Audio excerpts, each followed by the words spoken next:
Salut à tous, c'est François Rousseau. Si vous êtes passionné par les voitures, vous êtes au bon endroit. Continuez à regarder, on va entrer dans le vif du sujet. On pourrait croire que la façon dont une personne s'assoit au volant d'une voiture n'a pas d'importance. Pourtant, dans la pratique, cette position est extrêmement importante à bien des égards. Les conducteurs expérimentés l'ont parfaitement compris, eux qui ont développé au fil des ans la bonne technique pour s'asseoir dans l'habitacle, ce qui les aide indéniablement sur la route. D'un autre côté, il y a aussi des automobilistes qui, pour diverses raisons, sous-estiment ce facteur, et parfois même l'ignorent. Carrément, compliquant ainsi involontairement leur travail de conduite. Malheureusement, l'ignorance élémentaire des principes et des techniques de base de la position assise est également largement observée. Il est pourtant très important de combler les lacunes en matière d'assise correcte au volant. Cela aidera sans aucun doute de nombreux automobilistes à se regarder objectivement, à évaluer leurs propres habitudes et, le cas échéant, à apporter les changements nécessaires. L'importance d'une bonne assise. Une bonne assise comporte plusieurs aspects importants. Tout d'abord, bien sûr, l'aspect professionnel. Ainsi, une posture correcte détermine l'efficacité du conducteur, sa capacité à prendre rapidement les décisions adéquates dans les situations qui se présentent au cours du déplacement. Au contraire, une mauvaise posture contribuera à la fatigue, à une mauvaise visibilité de la route, etc. Ce qui entraîne des complications indésirables pouvant aller jusqu'à l'accident de la route. En d'autres termes, la sécurité d'une personne dépend directement de sa posture. En outre, elle lui apporte le confort nécessaire. Il existe également un facteur purement médical. En effet, une mauvaise position assise au volant, surtout si le trajet est long, a un impact négatif sur le bien-être d'une personne. Peut provoquer une augmentation de sa tension artérielle, l'exacerbation d'autres maladies, comme l'ostéochondrose cervicale. On ne peut rejeter le facteur purement psychologique. Ainsi, la posture incertaine du conducteur, qui ne lui permet pas de conduire clairement la voiture, affecte automatiquement l'humeur des passagers. Une position assise correcte, sécurité et confort. Afin de déterminer l'algorithme permettant de s'asseoir correctement au volant, il est nécessaire de se baser, tout d'abord, sur les recommandations des médecins. Ils conseillent une posture qui minimise la tension du corps au volant et permet au conducteur de se sentir le plus à l'aise possible. Des études sur le travail de nombreux conducteurs et des expériences scientifiques ciblées ont prouvé qu'au volant, il faut éviter autant que possible d'avoir les bras et les jambes tendus. Cela n'est pas seulement inconfortable, mais empêcher également le conducteur d'atténuer un impact accidentel et d'en prévenir les conséquences graves. Président, l'importance de la question de la position assise du conducteur est soulignée par les décisions incessantes des constructeurs de voitures modernes en matière de conception. Elles s'efforcent en particulier de concevoir des sièges qui, s'ils sont correctement réglés, satisfont le conducteur dans toute la mesure du possible. Ils les ajustent non seulement en fonction de la taille et d'autres caractéristiques de la personne assise au volant, mais aussi en fonction de ses habitudes. Le principal commandement est souvent viol.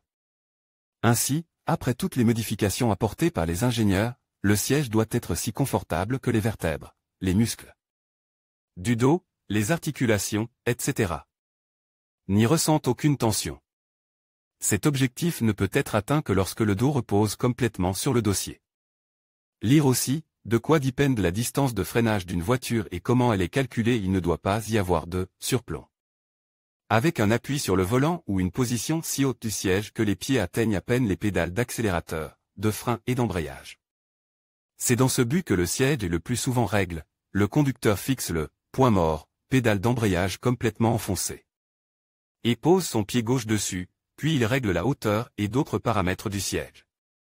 Si le siège est correctement réglé, votre dos touchera le plan du dossier en 3 points, la partie inférieure du cou, les omoplates et la région lombaire. Volant. Après avoir réglé le siège aussi confortablement que possible, il convient de régler le volant. Il existe une règle stricte qu'il est souhaitable de mettre en pratique. Elle stipule que le conducteur doit glisser sans effort sa paume entre ses pieds et la jante du volant. On estime qu'il s'agit de la position la plus pratique du volant, sans empiéter sur le tableau de bord. Et en aucun cas il ne faut en faire une plateforme d'appui, de sorte que le conducteur, comme s'il planait au-dessus du volant, y appuie de tout son poids. Il est souhaitable de n'y placer que la masse des mains. Il faut également essayer de ne pas garder les mains aux endroits où le volant est équipé d'un airbag, si le modèle de voiture en possède un. En ce qui concerne la distance entre le volant et le conducteur, la bonne distance est celle où les poignets peuvent atteindre 100. Effort le haut du volant et où la ligne du moyeu du volant est dirigée vers le visage plutôt que vers l'estomac. Les jambes, il est important de régler le siège du conducteur pour qu'il soit confortable pour les jambes. Mais la façon dont le conducteur positionne ses pieds sur les pédales est tout aussi importante. Par exemple, le pied gauche doit être placé sur la pédale d'embrayage et le pied droit sur la pédale de frein. Le talon de chaque pied doit se trouver au bas de la pédale. Encore une règle d'or de la conduite, lorsqu'on transfère son pied sur une autre pédale, il ne faut pas l'arracher, c'est-à-dire qu'il faut toujours garder le pied stable pour pouvoir, le cas échéant, effectuer rapidement la manœuvre nécessaire avec ce pied. Le non-respect de cette règle est typique des débutants et des automobilistes inexpérimentés. Lire aussi, interférence à droite ou règle de la main droite, qui est dans quelle situation manque-t-elle? Il existe également une forme intéressante de test pratique permettant de vérifier si le conducteur est assis correctement. Pour ce faire, le conducteur doit retirer ses pieds du plancher de la cabine et ses mains du volant. Si, après cela, le corps ne roule pas vers l'avant ou vers l'arrière, l'ajustement est correct. S'il est instable, le réglage doit être poursuivi jusqu'à l'obtention du résultat souhaité. Appuie-tête. Une position de conduite correcte est impensable sans un appui-tête. Malheureusement, de nombreux automobilistes sous-estiment son rôle dans la voiture, et ce en vain. S'il est correctement réglé, il apportera au conducteur un confort supplémentaire, un soutien de la tête et de la confiance. L'appui-tête doit être réglé de manière à ce que les épaules, la nuque et le dos forment une ligne avec un angle de 110 degrés, c'est la position la plus sûre. Naturellement, un jeu normal entre la tête et le plafond doit également être assuré. Ceinture de sécurité. Il n'est pas nécessaire de convaincre de l'importance de son utilisation. Mais tout le monde ne sait pas qu'elle nécessitait également un réglage adéquat. La condition essentielle est la suivante, elle doit être installée dans la zone de la poitrine, mais pas dans celle de la gorge. Cela permet d'éviter, en cas d'urgence, la pression indésirable qu'il exerce sur la gorge et qui, en cas d'accident de la route, se termine parfois malencontreusement par un choc violent. Il n'est pas non plus nécessaire de le serrer trop fort. La paume du conducteur doit se trouver entre la ceinture et la poitrine. Position correcte des mains sur le pommeau de vitesse. La position de conduite correcte dépend dans une large mesure de la position des mains du conducteur.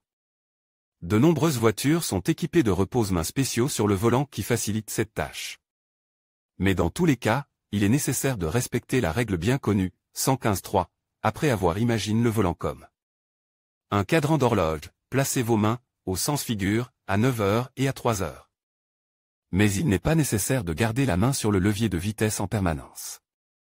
La main doit se trouver sur le bord du volant et n'être distraite que lorsqu'il est nécessaire de changer de levier.